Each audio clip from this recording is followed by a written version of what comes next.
छत्तीसगढ़ के बस्तर के एक गांव छिंदावाड़ा का मामला सुप्रीम कोर्ट तक गया, जिस पर बीते सोमवार 27 जनवरी को फैसला आया।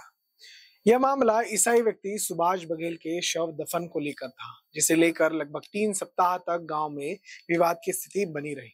जिला मुख्यालय जगदलपुर से लगभग 40 किलोमीटर की दूरी पर स्थित छिंदावाड़ा गांव में एक ईसाई व्यक्ति की मृत्यु के बाद उसके बेटे रमेश बघेल ने गांव के भीतर ही मौजूद हिंदुओं के शमशान में शव दफनाने की बात कही, जिसमें वह अपने पिता को ईसाई रीति रिवाज से शव को दफनाना चाहता था।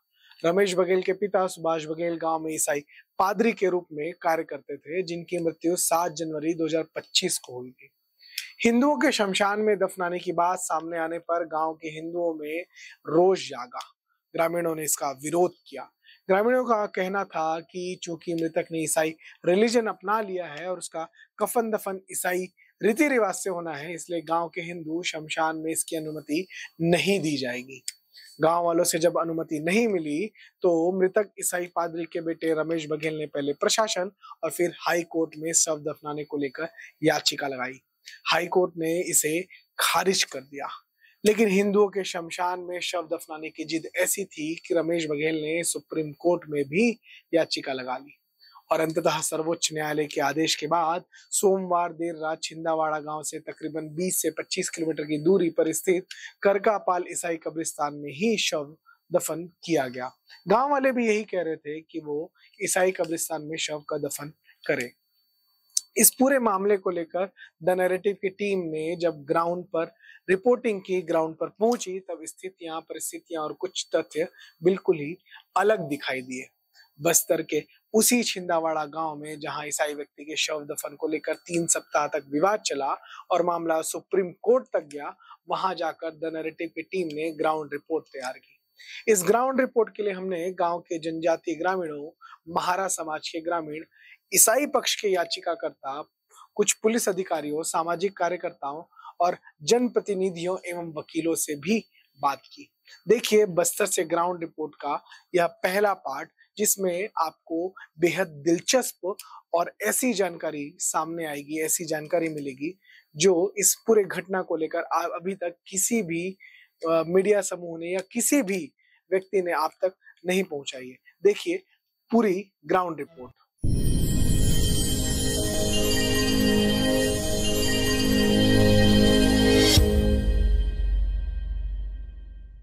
नमस्कार, आप देख रहे हैं द नैरेटिव और मैं हूं शुभम उपाध्याय। आज हम बस्तर के एक ऐसे गांव में आए हैं जिसकी चर्चा देश के सुप्रीम कोर्ट में हो रही है। इससे पहले इसकी चर्चा छत्तीसगढ़ के हाई कोर्ट में भी हो चुकी है। देश की अखबारों में, मीडिया में यह गांव अपनी सुर्खियां बना चुका है।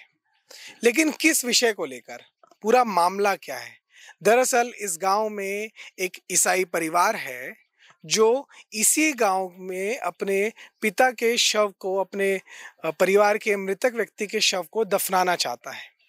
लेकिन गांव वालों का कहना है कि इस गांव में जो आवंटित भूमि है, जो कब्रिस्तान है, जो मरघट की भूमि है, वो केवल रूढ़ी प्रथा को मानने वाले जनजातियों के लिए है। लेकिन वह ईसाई परिवार इसमें ईसाई रीति रिवाज के साथ अपने परिजन के शव को दफनाने की बात कह रहा है, या हम कहें कि उसकी जिद में अड़ा हुआ है। और इसी जिद में उसने इस छोटे से गांव बस्तर का, जो जिस गांव में हम हैं उसका नाम छिंदावाड़ा है, वहां से दिल्ली तक का सफर तय किया है। हम पूरे मामले को जानने के लिए आज उसी छिंदावाड़ा गांव में मौजूद हैं और छिंदावाड़ा गांव के कुछ ग्रामीण भी हमारे साथ मौजूद हैं। आज जिस समय हम इस पूरे रिपोर्ट को, इस वीडियो को रिकॉर्ड कर रहे हैं, उस समय सुप्रीम कोर्ट में इस पूरे मामले को लेकर जो बहस हुई है उसका फैसला रिजर्व रखा गया है। हो सकता है कि जब आप इस वीडियो को देखें, इस रिपोर्ट को देखें, तो इसका फैसला आ चुका हो। लेकिन यह पूरी कहानी, यह पूरी रिपोर्ट और इस रिपोर्ट के बाकी पहलू को भी जानना जरूरी है, जो इस गांव के ग्रामीण हमें बताना चाहते हैं। तो चलिए बात करते हैं छिंदावाड़ा गांव के ग्रामीणों से। तो सबसे पहले हमारे बीच कुछ ग्रामीण जो मौजूद हैं उनसे हम बात करते हैं। आपका नाम क्या है? जी, रामेश्वर नाग। आप इस गांव में ही रहते हैं? क्या करते हैं इस गांव में? जी, मैं यही गांव में रहता हूं और एक पेशे से कृषक हूं। अच्छा, ये जो पूरा विषय है, पूरा जो मामला है जिसको लेकर सुप्रीम कोर्ट में मामला गया है, हाई कोर्ट में मामला गया है, ये पूरा मामला क्या है? इस पूरे विषय को एक बार हम सभी को, हमारे दर्शकों को इसके बारे में बताइए, क्योंकि हम नेशनल मीडिया की रिपोर्ट्स देख रहे हैं, रायपुर की मीडिया की रिपोर्ट देख रहे हैं, जगदलपुर की मीडिया की भी रिपोर्ट देख रहे हैं, लेकिन जो जमीन की वास्तविकता है वो कहीं ना कहीं मुझे लगता है कि लोगों को अभी उसकी पूरी जानकारी नहीं है, मुझे भी पूरी जानकारी नहीं। तो ये जमीन की पूरी वास्तविकता क्या है वो आप बताइए। जी सर, हाँ, सबसे पहले आपको नमस्कार। हाँ, यहाँ पे सर 7 तारीख की घटना है ये। सुभाष बघेल नाम के जो पास्टर की यहाँ पे मौत हो गई थी। घटना 7 जनवरी 2025 की है और उनके जो पिताजी स्वर्गीय सुभाष लखेश्वर बघेल जी, वो रूढ़ी प्रथा को मानने वाले थे। और विवाद इस बात को लेकर के है कि जो सुभाष बघेल हैं, उनके पुत्र रमेश बघेल द्वारा जो कहा जा रहा है कि मेरे बाप दादा जो यहाँ के मरघट में गड़े हैं, मेरे पिताजी का शव को भी यहाँ पे दफनाओ, उनके वो जो जिद में अड़े हुए हैं, जो ये कतई हम लोग भी नहीं चाहते कि कोई ईसाई पास्टर का शव यहाँ पे दफन हो। रही बात उनके दादाजी की, वो रूढ़ी प्रथा को मानने वाले व्यक्ति थे, इसलिए उनका शव यहाँ पे रूढ़ी प्रथा के हिसाब से ही दफन हुआ है। हम अभी भी चाहते हैं कि जो रमेश बघेल का परिवार है वो रूढ़ी प्रथा में वापस आ जाएं, अपने सनातनी धर्म पे वापस आ जाएं, उसके बाद ही वो यहाँ पे उनके पिताजी के शव को दफन कर पाएंगे, अन्यथा हम लोग उनके शव को यहाँ पे दफन करने नहीं देंगे। आपका कहना ये है कि रूढ़ी प्रथा के अनुसार जो दफन कफन की जो प्रक्रिया है जो गांव में होती है, गांव वालों का कहना है कि उनके पिता जो थे जिसकी मृत्यु हुई वो ऑलरेडी रूढ़ी प्रथा को मानते थे, और पूरा विषय भी उन्होंने समझाया कि 7 जनवरी को उसकी उसकी डेथ हुई जो यहाँ पे पास्टर थे, और उसके बेटे ने फिर अपील की, हाई कोर्ट में अपील दायर की जिसे खारिज कर दिया गया। उसके बाद सुप्रीम कोर्ट में अपील दायर की गई, जिसका मामला अभी हमारे सामने इस वीडियो को रिकॉर्ड करते समय आने को है, जो आया नहीं है। अभी गांव वालों की जो एक्चुअल मांग है वो एक बार हम जानने की कोशिश करेंगे कि गांव वालों की मांग क्या है। आपका नाम पहले बताइए। सर, मेरा नाम मोतीराम कुंजम है। अभी ग्राम पंचायत प्रमुख हूँ, अभी चिंदावाड़ा क्रमांक 3 से। तो हमारा मांग ये है सर कि यहाँ ईसाई धर्म जो मानने वाले व्यक्तियों का जो यहाँ कब्रिस्तान नहीं है, तो हमारा मांग ये है जो थोड़ा आगे रूढ़ी प्रथा के अनुसार जो चलते हैं, तो इन्हीं लोगों का जो अपना बोलना से सब दफनाने का जो स्थान है उन्हीं लोगों के लिए है। जो यहाँ ईसाई मानने वालों के लिए और जो कब्रिस्तान बोलते हैं वो यहाँ नहीं है। तो हमारा मांग है जो ईसाई धर्म जो मान रहे अभी जो रमेश बघेल जो मांग कर रहे हैं अपने पिताजी के लिए, अगर रूढ़ी प्रथा के अनुसार अगर वापस आना चाहते हैं तो हमको कोई आपत्ति नहीं है। तो मतलब आप लोगों का कहना है कि अगर रूढ़ी प्रथा के हिसाब से अपने गांव की जमीन पर ही शव दफनाने की प्रक्रिया करे तो आप लोगों को कोई आपत्ति नहीं है, यदि वो रूढ़ी प्रथा में वापस आता है और रूढ़ी प्रथा से उसको शव को दफनाता है जी।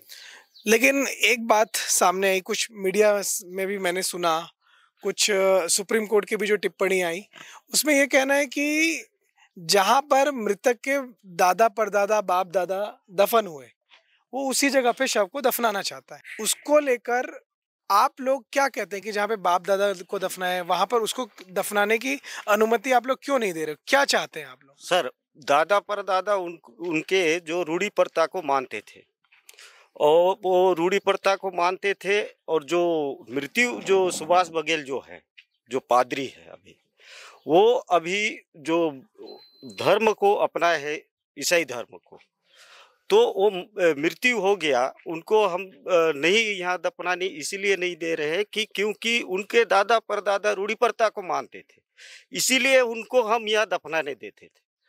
अब भी इन लोग बोलते हैं कि हमारा दादा परदादा तो ईसाई थे बोल के, लेकिन वो ईसाई नहीं थे, हिंदू थे।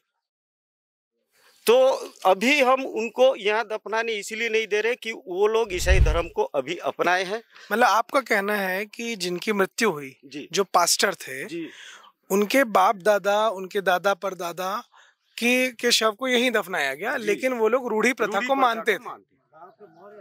अच्छा, क्या थे? मौर्य, गांव के मौर्य। क्या होते हैं मौर्य? क्या होते हैं? मौर्य बाजा, मोहरी बाजा बजता है ना, और नंगाड़ा बजता है। गांव में देवी देवता वो काम आता है। मंडई मेला में सब में वो काम आता है, मोहरी बाजा और नंगाड़ा। अच्छा, मतलब जिनकी मृत्यु हुई उनके जो पिताजी थे वो गांव में देवी देवता की उपासना में भी शामिल होते थे, देवी देवता की पूजा में भी आते थे, देवगुड़ी भी जाते थे, और उसकी उपासना में जो यंत्र लगता है उसको बजाते भी थे।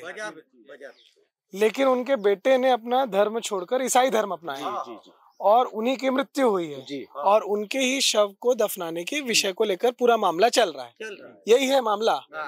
तो गांव वालों का कहना यही है कि यदि उनके जो बाप दादा हैं वो भी ईसाई धर्म में रहते तो उनको दफनाने नहीं दिया जाता, लेकिन वो रूढ़ी प्रथा को मानते थे। तो जो ये बात कह रहे हैं कि बाप दादा को दफनाया गया, अपने पुरखों को दफनाया गया, उनके पूर्वज यहीं दफन हुए, तो वहीं वो भी दफन होना चाहते हैं। तो गांव वालों का सीधा कहना है कि जिस पद्धति से उनके पुरखे दफन हुए उसी पद्धति से उनको भी दफन किया जाए, तो गांव वालों को कोई आपत्ति नहीं है। मैं सही कह रहा हूँ? जैसा कि आपने देखा कि ग्रामीणों के अनुसार रमेश बघेल यानी जिस ईसाई व्यक्ति ने याचिका लगाई है उसके दादा रूढ़ी प्रथा को मानने वाले ही हिंदू थे। इस मामले की पुष्टि करते हुए एक हलफनामा बस्तर पुलिस के एडिशनल एसपी ने भी सुप्रीम कोर्ट में देते हुए बताया है कि मृतक ईसाई पादरी सुभाष बघेल के पिता लखेश्वर बघेल हिंदू थे और उनका अंतिम संस्कार गांव के ही रूढ़ी प्रथा के अनुसार किया गया है। लेकिन इस मामले में एक ट्विस्ट देखने को तब मिलता है जब हम रमेश बघेल की याचिका को देखते हैं। उन्होंने कहा है कि वो तीसरी पीढ़ी के ईसाई हैं। यह गौर करने वाली बात है। जब इस मामले की छानबीन करते हुए ग्राउंड रिपोर्ट के दौरान हम रमेश बघेल के घर पहुंचे और उनसे बातचीत की, तब भी उनके जवाब स्पष्ट नहीं थे। सुनिए उनके दादा के ईसाई होने के प्रश्न पर क्या कह रहे हैं रमेश बघेल। पता चला कि आपके दादाजी जो थे वो भी क्रिश्चियन अपना चुके थे। तो उन्होंने ईसाई मत कब अपनाया था? अब ये तो बोलना मेरे उसमें एक मोटा मोटी जानकारी अगर मैं आपको जानकारी इसलिए नहीं दे सकता सर। यहाँ 86 से कब्र है, 86 से। अच्छा, कहाँ पर है वो? वही कब्रिस्तान में। मतलब उससे पहले से क्रिश्चियन धर्म को यहाँ मानने वाले हैं। 86 से पहले से तो मर गया आदमी 86 में, उससे पहले से मान रहा था तभी तो मर गया। स्वाभाविक सी बात है। तो 86 में जो कब्र है अभी भी कहाँ पे है वो? उसी कोई फोटो है क्या कुछ उसकी? आप सरपंच के बेटा जी हैं, ये दिखा। रमेश बघेल जिसने अपनी पूरी याचिका का आधार ही इसी तथ्य से लगाया है कि उसके दादा को ईसाई रीति रिवाज से गांव के ही शमशान में दफनाया गया है, उनके ही ईसाई बनने की जानकारी रमेश बघेल को नहीं है। वह कह रहा है कि क्योंकि उसके दादा को ईसाई रीति रिवाज से दफनाया गया तो इसी कारण उसके पिता को भी ईसाई रीति रिवाज से दफनाया जाए। लेकिन जब हमने उनसे प्रश्न पूछा तब उन्होंने कह दिया कि वो इसका जवाब नहीं दे सकते कि उनके दादा कब ईसाई बने। क्या ये संदेहास्पद नहीं है? पूरा गांव कह रहा है कि उनके दादा हिंदू थे, मौर्य थे, जो देवी उपासना के समय वाद्य यंत्र बजाते थे। एडिशनल एसपी ने शपथ पत्र देकर कहा है कि वो मतलब जो लखेश्वर बघेल, जो रमेश बघेल के दादा थे, वो हिंदू थे और गांव की रूढ़ी प्रथा के अनुसार ही उनका अंतिम संस्कार किया गया। लेकिन ईसाई पक्ष अपने दावे को लेकर कोई ठोस सबूत नहीं दे पाया। हमारी ग्राउंड रिपोर्ट में भी यह दिखा कि ईसाई पक्ष अपने ही द्वारा किए गए दावों के तथ्य सामने नहीं रख पा रहा है। खैर, यह पार्ट इस ग्राउंड रिपोर्ट का केवल एक हिस्सा है। ऐसे ढेरों खुलासे हुए हैं इस ग्राउंड रिपोर्ट में। अवैध चर्च निर्माण से लेकर सुप्रीम कोर्ट में संदेहास्पद जानकारी देने तक के विषय पर हमने छानबीन की है। ग्राउंड रिपोर्ट की अगली कड़ी को देखने के लिए देखते रहें द नैरेटिव। यदि आपको हमारा यह काम अच्छा लगा तो इस वीडियो को शेयर करें और बस्तर की जमीनी सच्चाई लोगों तक पहुंचाएं। द नैरेटिव को सब्सक्राइब करें और देखते रहें। धन्यवाद।